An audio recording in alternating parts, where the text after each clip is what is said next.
咱南美洲的友邦巴拉圭因的新任总统就职典礼伫8月15举行，总统府宣布讲由副总统赖清德担任特使，带团出席典礼。外交部表示讲会依照惯例过境美国，也若相关的细节也搁伫咧协调。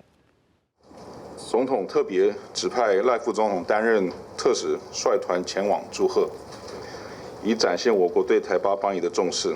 总统府记者会宣布，副总统赖清德要率团参加巴拉圭新任总统就职典礼，目前安排8月14到巴拉圭15参加典礼，其他细节也在规划。不过外界佫较关心，伊即摆是不是过境美国？外交部只表示，照过去的惯例来办理。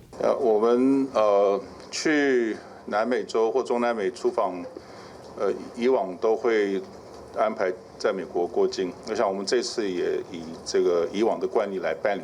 赖清德要安过境美国，交限是不是公开？相关细节要协调。不过，用今年3、4月总统出访中美洲为例，先到美国东岸纽约过境，接受智库颁奖甲演讲，佮靠瓜地马拉等地访问。会程时阵伫美国西岸加州洛杉矶过境，也佮甲美国众议院议长麦卡锡见面。外界关心赖清德是不是甲美国政要见面？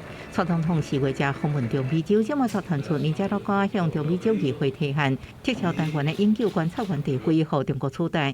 台湾外交部呼吁各国机关控制提案，呼吁中美洲议会各国议员发挥道德勇气，坚持该组织致力增进区域统合发展及人民福祉的理念，抗拒中国粗暴干预中美洲事务。